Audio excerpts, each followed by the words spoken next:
me that green light. Give me that green light, Maine. Give me that green light. Give me that green light, Maine. Give me that green light. Give me that green light, Maine. Give me that green light. Give me that green light, Maine. Tonight's Greenlight Maine is sponsored by Days Jewelers, New England's family jeweler since 1914. Hello to all of you and welcome back to a brand new episode of Greenlight Maine, where tonight we will see two brilliant companies and their founders go head to head for the opportunity to win $100,000 or more to grow our great state of Maine one dream at a time. I'm Don Gooding, your host for tonight's event, and I hope you will join this entrepreneurial dreamscape. You can learn more at greenlightmaine.com and share your thoughts and hopes and encouragement in our online communities on Facebook, Instagram, and Twitter. To help us navigate, we have three highly capable judges. First, we have Mary Ellen Lindeman, who is founder as well as community builder for Coffee by Design. Great to have you. It's incredible to be back here again this time and see two other entrepreneurs and their presentations. Thank you. And next we have Luke Livingston, who's founder and president of Baxter Brewing, now third largest craft brewing company in the state of Maine. Absolutely. Great to have you here. It's good to be here. And then finally we have, for our sponsor tonight, Kathy Corey is owner and VP of Merchandising for Days Jewelers. Thanks for being here. It's great to be here again, Don, and see the entrepreneurial spirit. Well, we are ready with our first pitch of the evening. With us, we have Michael and Eric from Bluet. Take it away. Thank you. My name is Eric Martin. This is Michael Terrian. We're childhood friends from South Portland, Cape Elizabeth, and together we make Maine's only sparkling blueberry wine, Bluet. Michael's really the driving force behind this wine. He's a celebrated winemaker, snuck out to California. His Chardonnays and Pinots are served in some of the best restaurants in the country. His wines have earned over 90 points from national critics, and now he's come back to see if we, together, can create an iconic blueberry wine. Eric's an old friend. He's a storyteller and a published author as well as a media professional. And the story he tells about Maine is that we really should have a blueberry wine that everyone knows about, everyone drinks, and everyone buys in the summertime. Okay, so here's the story. $56 billion of wine are drunk every year in this country. And in Maine alone, there's $6 billion in tourist spending. So much of a focus on local food. So what's more local than wild Maine, tiny little delicate blueberries rolled down the hill and pressed into a fine wine in a cellar by a Mainer who happens to be a world-class winemaker? It's a great story. Problem is, blueberries don't make very good wine, at least not in the way it's typically made as a sweet wine or red table wine. Blueberry wine has the perfect chemistry for sparkling, though. It's in the style of Champagne or Lambrusco. It's got great acidity. It's crisp. It's dry. It's bubbly. It's sophisticated, and with our packaging and name, very, very sophisticated. For the past 2 years, we've been making Bluet in a 200-year-old barn in Jefferson, which is about a few miles away from the family farm that grows our berries. It's not easy or cheap to make, and that's probably the reason we're the only ones doing it right now. We sold 2,400 bottles at $22 MSRP in July before running out. And we are just beginning to tap the potential. Yeah, and that's all with no marketing, just word of mouth, about 40 accounts across the state. We see a much bigger market here. We've just begun to tap the potential, as he said, and our distributor, Crush, in Portland agrees with us. We also have national pretensions and our sights on a market where Michael's national network of sommeliers and distributors, we can help start building the brand. So it's a two-pronged strategy that stakes this hyper-local claim here first, and then builds that brand out nationally. We're headed to 24,000 bottles in 3 years. That'll be $350K in annual revenue at 50% gross margin. We need $125,000 to invest in our facility, our equipment, hire employees, and buy more blueberries. So we've got supply, demand, a great talent, a good story, first to market, a category of one. It's the moment like an entrepreneur dreams of, and we're just ready to run. Okay, and we're ready for our first question. Over to you, Mary Ellen. I have a question about the production end of things, because you quoted a number as far as what you need to actually get your production sized up. What exactly would that cover? Production is very expensive, and staffing it is very expensive. So I'd like to know how you're going to make the projection of the 24,000 bottles with what I consider a fairly low budget, actually get a production facility going. Well, we've invested already. We're in the second year of production and sales. So we've got that investment from our personal savings, and we're ready to double down on that essentially with a $125,000 investment. Half of that would go to capital and equipment improvements, and facility, and then employees. Okay, Luke, over to you. My question, you threw some numbers out early on about the total national and local wine markets. Is there an existing market for blueberry wine in particular, and what do those numbers look like? Well, I think you get at a good challenge, which is blueberry doesn't have a very great reputation as a wine, so that's something that we need to work on. But we know that sparkling is growing, and the interest in sort of these old but new products like kombucha and switchel, there's this interest going towards where are unique wines coming from? What are unique flavors? So in this saturated market, we actually think that coming out with something that's completely unique and yet tastes different than what everybody's had before will actually establish a market there. Kathy, over to you. This is very interesting. How are you positioning yourself in the market, and how are you speaking about this very unique niche product that you have? We, as I said, being in a category one has both its strengths and weaknesses. Some people say, well, why haven't anybody done this before? We have the story about the chemistry and making a sparkling wine and the experience of this wine so far. I mean, we have no marketing, it's just word of mouth. And so the wine as a story about an expression of Maine blueberries turned into this wine in the traditional champagne method. We just think it's a strong story and it'll have legs. Okay, I'm sure we could ask a lot more questions, but it's time to take a short break, after which we'll have a conversation with tonight's sponsor, Kathy Corey from Days Jewelers, when we come back on Greenlight Maine.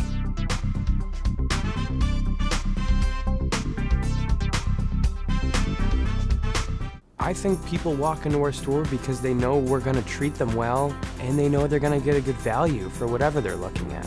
It's definitely something that you don't see at large corporate chains that have lost that real personal touch that we try to keep up with every day. At Days, we constantly show that we care. They know that we're going to take care of them for years to come. It's not a one sale and done. We want to build customers for a lifetime. Make sure that my jewelry comes from Days. As a leader in Maine and New England in providing integrated accounting, consulting, and tax services to clients large and small, the team at MacPage has proven to provide innovative solutions to help us better meet our clients' needs. We enjoy the people we serve and care about the work we do. The success of our business is based upon our ability to develop quality relationships, one client at a time. MacPage. Accessible, approachable, accountable. Since 2006, we've offered free ATMs worldwide to our customers, saving them over $16 million. Bangor Savings Bank. You matter more. If any of you in our television audience has a big idea, we encourage you to visit greenlightmaine.com for a list of resources and information about starting your own business. Welcome back to Greenlight Maine for a conversation with tonight's sponsor. Kathy Corey is with Days Jewelers. Welcome to the show. Thanks, Don. The Davidson brothers originally opened Days in 1914. Today, myself, my husband Jeff, and my brother-in-law Jim are set out to build a company that stands the test of time. We have 6 stores in Maine and New Hampshire. And I guess you have a video that tells a really great story about the company.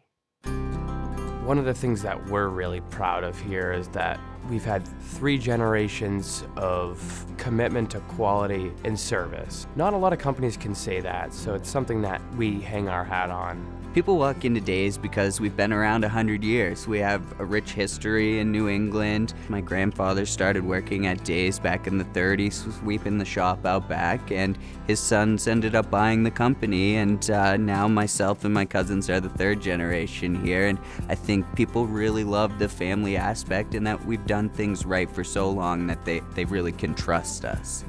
trust is something that should be earned and something that's not easily won over. And I love the challenge, the opportunity to really win people's trust over. At Days, we really focus on being different than every other jewelry store. Most people have an impression of a jewelry store that might be a little bit stuffy or cold, and we want to buck that trend and do it our own way here at Days. It's exciting to have new people in that have never heard of us, and it's fun for me to try to tell them a bit more about who we are and what we do and win their trust over. It's a challenge. Hold my hand and let's go walking. Be sure to make me laugh most every day. Every person that walks in is like gold. We're not in the mall, so we don't get a million people coming through here. So every person that walks in is that much more important to us. And building those relationships is what's really kept us in business, and it's fun for us. We're people. It's definitely something that you don't see at large corporate chains that have lost that real personal touch that we try to keep up with every day. I think people walk into our store because they know we're going to treat them well, and they know they're going to get a good value for whatever they're looking at. At Days, we demonstrate and we constantly show that we care. They know that we're going to take care of them for years to come. It's not a one sale and done. We want to build customers for a lifetime. Although things have changed over the years, the core values and the real meaning behind our business stands the same today as it did 100 years ago, really. Offering the best value to our customers, operating our business in an environment of trust and transparency, providing the opportunity for everyone to own fine jewelry, and also understanding that the true meaning behind a piece of jewelry is not in how much it costs, but what it means to the person who receives it. Jewelry is a great gift because you could get her a new Blu-ray player, a new car. It really doesn't matter. 10 years from now, gonna be outdated. You're never gonna use it again. That piece of Days jewelry is never gonna lose its meaning. Make sure that my jewelry comes from Days. I love jewelry, but what I love most about jewelry is what it represents. Special occasions, love, family relationships, accomplishments. And I get to be part of that every day when I work at Days. It's awesome to have that passion for your business. It's so important. And we're going to be back after a short break with our second passionate entrepreneur here on Greenlight Maine. Furniture for Greenlight Maine is provided by Thomas Mosier Furniture, handmade American furniture since 1972. We're standing by and ready for the call. I need you out on 202. We gotta get the hospital back online. In any weather, under any conditions, we're ready.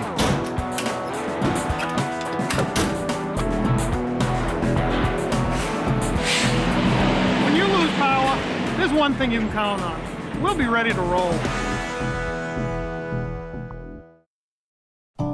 200,000 Mainers live with food insecurity, and this includes 60,000 children. Kids that haven't had a chance to eat properly are not going to do as well in school, and they're going to be more likely to end up in the food pantry lines as adults. Good Shepherd Food Bank is working to fight hunger throughout the state by partnering with local organizations from food pantries to meal sites to schools. But we need to engage everyone in the solution. Together, we can solve hunger. Greenlight Maine would like to thank Maine Startup and Create Week, a conference worth skipping work for. Welcome back to Greenlight Maine. It's a good time to get hashtag Greenlight Maine ready because we're ready with our second presenters of the evening. With us, we have Amanda and Pete from 1820. Take it away.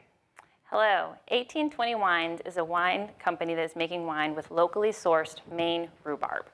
We aren't in the rhubarb growing space, we're in the rhubarb buying space. So we're working with local farmers to buy rhubarb, which is an easy spring crop for them that is helping them operate in diversified ways. 85% of our cost goes directly to them, so they're going to be a major part of our story. We have 3 different products. We have our flagship rhubarb wine product, we have a strawberry rhubarb, and we have a sparkling. We also have farmers working with us for the next coming years to test some strains of rhubarb to hopefully add to the line once we test different rhubarb types against each other. So the wine industry is a billion dollar industry, right? So what we want to do is kind of change that a little bit. And we have a couple things that are working in our favor. There's been year-over-year growth for the past 22 years in the US. And the US drinks more wine than any other country. In the past few years, what's really made that change a little bit is millennials. Millennials are drinking wine differently. So millennials are interesting for a couple different reasons. One is they're willing to try new things. So instead of going to the wine they're always used to, they're looking into different regions, different types, even different packaging. That's why we're seeing more boxes and more cans of wine out there. Another thing is they're really passionate about where their food and drink come from. They really want to know that. So what goes in their glass is just as important to them as what goes into their plate. So we're really marketing to that group with our locally made farmer story. Our team is amazing. Pete Dubach is my business partner, who has been fascinated with wine since he was a young boy in Western Maine, watching it giving it away for free on the side of the road. Anyone who has rhubarb in their garden or in their backyard knows you never don't have enough rhubarb. So he's like, what can I do with this rhubarb? You can make wine, and people have been doing that since the 1800s. We're just trying to bring it to the market in a fun and unique way. My name is Amanda O'Brien. I've been working in marketing for over 10 years, including significant experience in the wine industry specifically. We have a production space in the Yeast Bayside neighborhood of Portland, where our neighbors are distilleries, they're craft brewers, they're coffee folks, there's even a meadery. We're all working together to learn from each other and really energize that section of town and learn from each other along the way. There was a recent article in the Wine Enthusiast about how the local story and the local storytelling is really changing the food market, the craft beer market, and also the distilling market, but wine's really yet to tap into that. We hope to really disrupt the wine industry by bringing a locally sourced Maine-made wine to market that has no grapes. Okay, great story. Luke, first question over to you. Cool. I'm going to ask you a pretty similar question to as I did the last round. What makes you think there's enough of a market specifically for rhubarb wine? And you mentioned differentiating in packaging. Is that something you guys are looking at? But specifically, why is there a market for this product? I think what's old is new. So people are really into that kind of old-timey feel. It's something that they can relate to. There's something that we can bring to market with large quantities because it's so easy for our farmers to grow. There are some examples too. There's a winery in Canada that is making rhubarb wine. Next year they're going to be up to 24,000 gallons, and they've gone into 3 different provinces with it, which at that point is over $1 million in revenue. There's a company in France making thousands of gallons of rhubarb wine. It is a proven concept. It is a proven product. It's not really done here. Okay, Kathy. You mentioned that 85% of your cost was going into the buying rhubarb from local farmers. What do you expect your gross profit to be once it's manufactured? That's a good question. I mean, obviously, over the first couple of years, we're kind of building up. Year 3, we're looking at as sort of our investment in additional equipment and really taking it to scale at that point. First couple of years, we're obviously kind of getting by, but in terms of margin, the margin on this is what we've been able to prove out is similar to craft beer, the published margins in craft beer, which are pretty. I've had to have a quick question for Mary Allen. I think production seems to be my thing. Is what is your current facility like, and how much can you grow in that current facility? Quick response. We'll be able to do a minimum of the first 2 years in our production facility. Year 3, I mean, we're gonna see after 2 years if we take it larger, there may be a new facility need as part of that investment. Okay, I'm sure we could ask a lot more questions. We'll be back after a short break for judge deliberations here on Greenlight Maine. Broadcast facilities provided by NESCOM, the New England School of Communication at HUSSON University. FAME is one of the great resources in our state to enable businesses to find financing. FAME helps Maine businesses create and retain quality jobs. Every person that we've dealt with at FAME has been helpful and has been, for us, a partner. The whole idea is to find the right tool for the right job. FAME is the right tool because it's flexible and they're there when you need them. From business startup through maturity, FAME works to get you to yes. Thank you, FAME. Thank you, FAME. Thank you, FAME. Hi, I'm Lori LaChance, president of Thomas College. Our graduate and undergraduate programs prepare you for success in your personal and professional life and for leadership and service in your community. I know firsthand the value of a Thomas degree. My Thomas MBA completely changed the trajectory of my career, giving me opportunities I would never have had without it. Thomas College provides a great education that is personal, relevant, affordable, and guaranteed. Please visit greenlightmaine.com to follow the progress of your favorite entrepreneurs and find information and resources about becoming an entrepreneur yourself. Welcome back to Greenlight Maine. It's a good time to go to Facebook, Instagram, and Twitter to share your thoughts on tonight's presenters as we have the judges share their own thoughts. We've got 3 entrepreneurs here, so I'm really anxious to hear what you think. We'll start with you, Mary Allen. Strengths and weaknesses of these 2 companies. You know, it was interesting. I mean, they both are obviously creating new categories, which is exciting, and targeting the millennial market, too, which is we're hearing so much about, but literally hearing it from the Maine perspective was interesting. I really felt like Bluet was a little bit farther along as far as they could give us numbers, that they've already launched the product. They could articulate a little bit more what their vision was and how they were going to get there. I think 1820, incredible company as well, again, utilizing a Maine resource, which our farmers can certainly use the business, and rhubarb is a great product. But I was unclear as to even if they've launched the product line, to be honest with you. I didn't really hear numbers that I was hoping to hear. Okay, Luke, some of your thoughts. I think to piggyback off that, and honestly something that makes me nervous or skeptical about both brands, they did talk a lot about the agricultural side of their products, the Maine-based agriculture, which is phenomenal. I didn't hear enough from honestly either of them about going back to, as I've said all evening, about how they plan to actually sell the product, and that makes me very nervous. You know, they both said, because we have great liquid. Well, lots of people have great liquid. What's that next step? And I didn't hear it from either of them, honestly, which really makes me nervous. Interesting. Yeah. Kathy. And I think to piggyback on what both the panelists said, is I think what I see with Bluet is a lot more industry knowledge and some experience that the other organization did not possess. However, I love the grassroots passion, and I think it's a great way to sort of use the resource of rhubarb. Like, how can you use rhubarb in ingenious ways? But I think I felt a little stronger on the long-term vision, not just using blueberries, but looking at other sort of products with Bluet in a long-term strategy. So you all do an awful lot of marketing for your respective companies. Out of all the things that you're doing, what do you think might work for them? Or do you think that they have to do something entirely different in social media or in-store? I mean, have you had to do in-store, for example, promotions? Yeah, the consumer-based tasting for us, brew fests or in-store tastings has been a tremendous part of our marketing strategy from day one. Which I think would serve both of these companies very well. Is that retail-based tasting, if the proof is in fact in the liquid.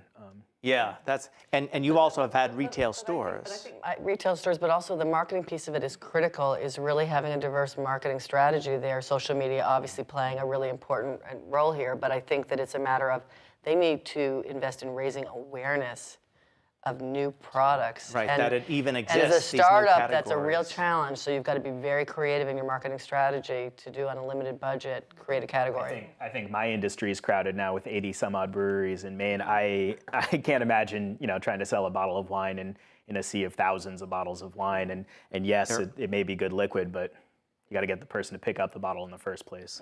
And I think if they're sort of approaching the millennials as their targeted audience, social media has to play a huge part, but a lot of ingenuity behind it. So if you can partner with other established organizations, whether it could be a jewelry store, I guess, restaurants, attending fairs, taste testing, and looking for experiential sort of venues.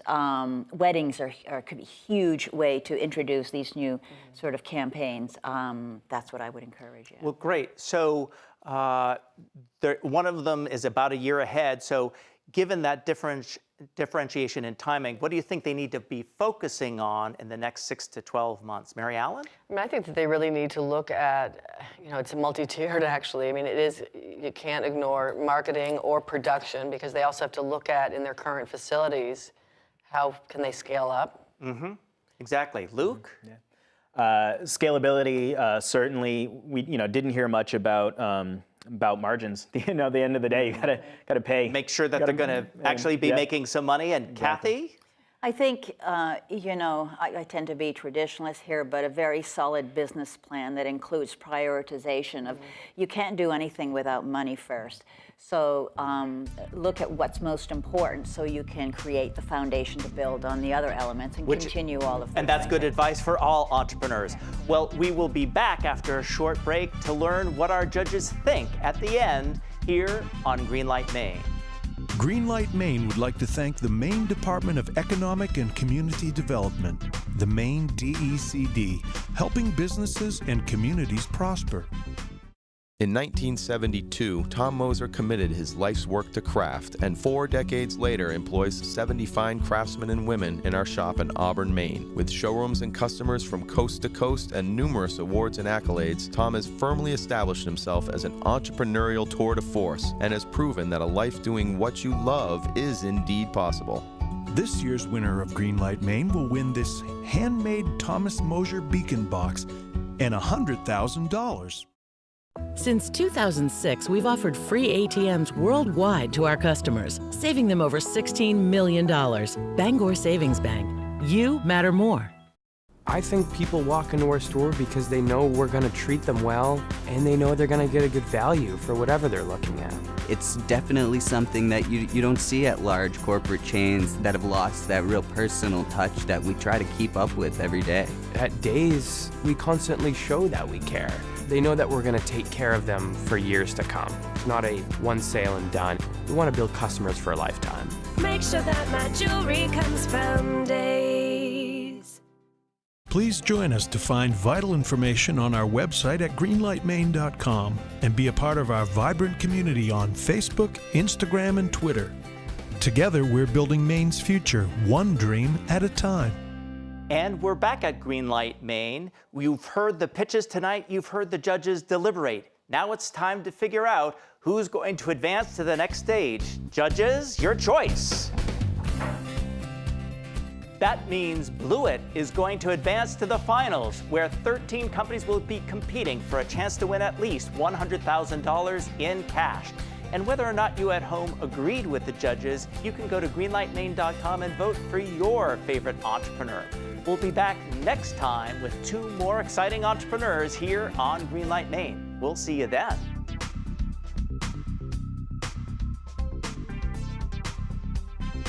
Greenlight Maine has been brought to you by Days Jewelers, New England's family jeweler since 1914. Greenlight Maine would not be possible without the support of all of our corporate sponsors. Thank you.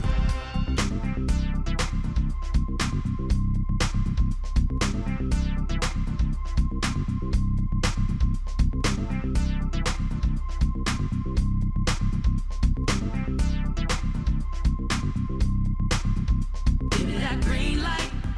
Give me that green light, Maine. Give me that green light. Give me that green light, Maine. Greenlight Maine has been a paid-for presentation by the Portland Media Group.